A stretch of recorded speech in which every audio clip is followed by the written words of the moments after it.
Wow. Wow. That's all I can say. The Clippers refuse to die. This is amazing. I don't think we've ever had a situation where we've seen a team do what the Clippers are doing. Has this ever happened in NBA history? A team coming back from 3 straight 0-2 deficits, 0-2 in the first round, 0-2 in the semifinals, 0-2 in the conference finals. Have we ever seen a team do that? This is amazing. The Clippers, man, I said it earlier on, they may be the main protagonists. Right now, they're giving off main protagonist energy because they just continue to get beaten down, but they never give up. They never break. The Mavericks, the Jazz, and now the Suns, they all had a chance to put the nail in the coffin. All of them had a chance to go up 0-3. But the Clippers, they never died. The light and the fire in their eyes never went out. Their confidence never wavered. They never stopped fighting. The energy never disappeared. They truly believe they can do this.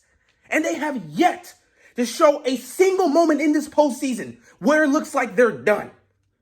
I mean, this is amazing.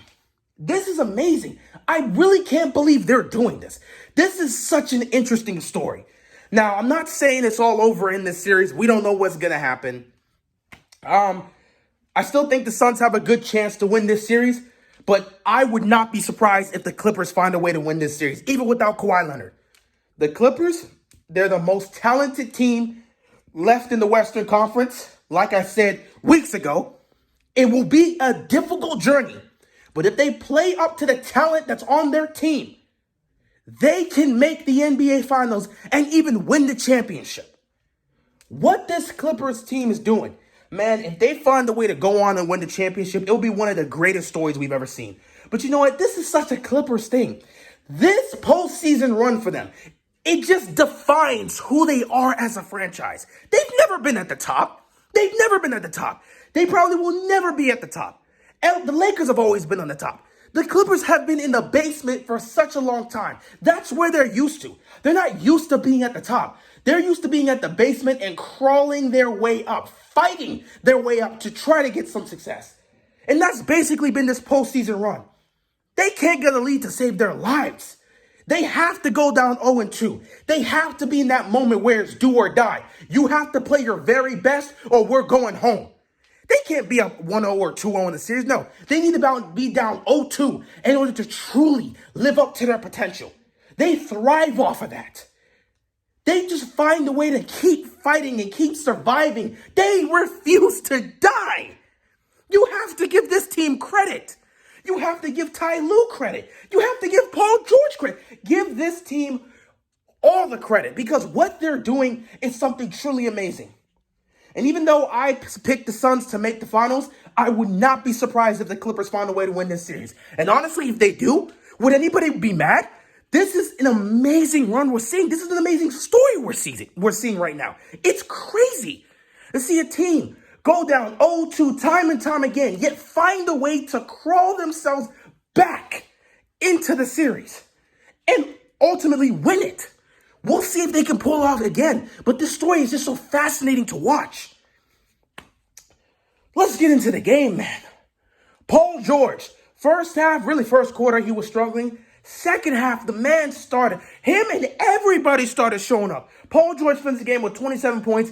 Fantastic job by him, especially in the second half. The man hit a half-court shot to end the third quarter, which was funny because in the pregame warmups, he hit a half-court shot during there. So it's funny how he hit a half-court shot. He basically practiced that shot. He hit it during pregame, and then he hit it in the game. Absolutely amazing. Paul George, great. Reggie Jackson is having one of the more impressive postseason runs we've seen by a player of his caliber. This is what the Lakers thought Schroeder was going to be for them. Like, Reggie Jackson's just showing up time and time again, and he's being that guy. Like I said, you got to have Reggie Jackson show up every game, but you also need Marcus Morris to show up. Now, Marcus Morris has been struggling. He also struggled again today. He's dealing with a situation himself, so it's going to be difficult there. But at the end of the day, when you're getting production from other guys, it's going to help. Terrence Mann, All you have to say is this man came out here and set the tone in the third quarter. Terrence Mann, I think he scored 11 points today. 10 of those were like in the third quarter. He set the tone coming out of halftime, and that was a big part in what led to the Clippers going on a 21-3 run to just take over this game.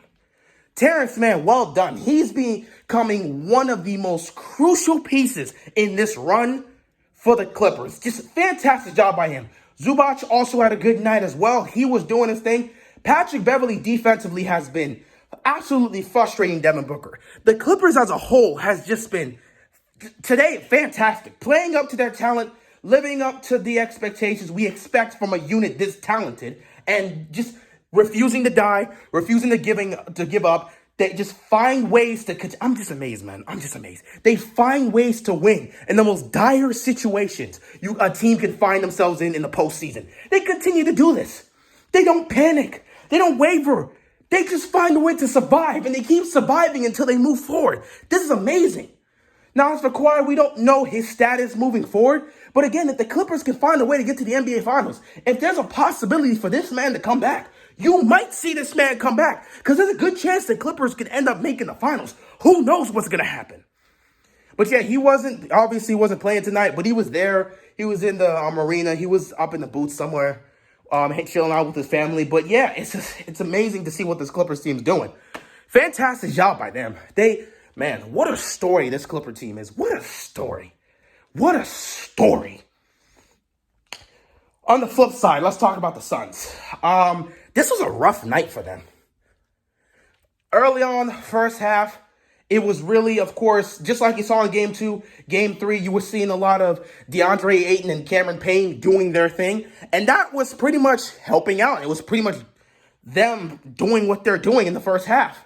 But then it all went downhill in the second half. To start off, Cameron Payne, he suffered an ankle injury, and he was immediately ruled out for the second half. That's already a crucial loss, because that's a main guy for you. But of course, people are like, well, you got CP3 back. That should be able to help out. Well, this was a rough night. If there's anything you can point to as to why the Suns lost this game, you have to look at their two stars. Devin Booker and CP3 played terrible today. They were very inefficient. They shot horrible from the field. They both were just bad. Now, with Devin Booker, there were some shots he was missing that he should make. But mostly, it's just credit to the Clippers. Because the defense they've been putting on him has been absolutely frustrating him. And he is yet to figure it out. Because this defense, man, this defense that the Clippers have thrown out, it's like they figured out how Devin Booker is going to play. So they know how they're going to defend him. And since they've started defending him like this, it has been frustrating him the entire time. Now, there was some tight defense on CP3 at times. But really, this was just him missing a lot of shots he's supposed to make.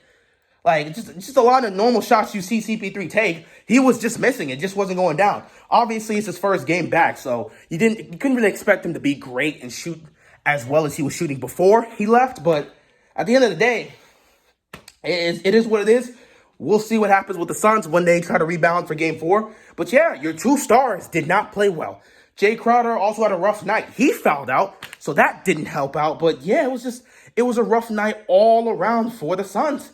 Nothing good came upon the second half, and once the Clippers went on that 21-3 run, the game was pretty much over. You could sense it because the Clippers came out with the level of intensity that the Suns just weren't able to match. They tried, but they weren't able to match that intensity, and it took over and it seeped into the fourth quarter, and that's what caused the Clippers just take over. Once they got that lead, they did not give that lead up. And even though the Suns made several runs to try and close the gap, the Clippers continued to fight back, and they found a way to win the game. So, credit to the Clippers, but what a tough night for the Suns. Either way, Phoenix, you're still up 2-1 in the series. You had a chance to put the nail in the coffin. Unfortunately, you were not able to get it done. You'll have another opportunity in Game 4, but you guys got to understand, man. Do not, I don't know if you're doing it or you guys have been doing it for the first 2 games. Do not underestimate the Clippers. This team is resilient. This team might as well be the main protagonist. They refuse to die. They have taken some of your best punches, and they've been right there with you, despite the fact that they're missing Kawhi Leonard. Do not underestimate what this Clippers team brings to the table. I'm telling you, if you guys do it, it will be the downfall. You're still a young team. Learn from this. CP3, you got to put this message in their heads. Do not underestimate that team. Despite the fact Kawhi Leonard is not playing, they are still a very good unit, and they know how to deal with situations like this.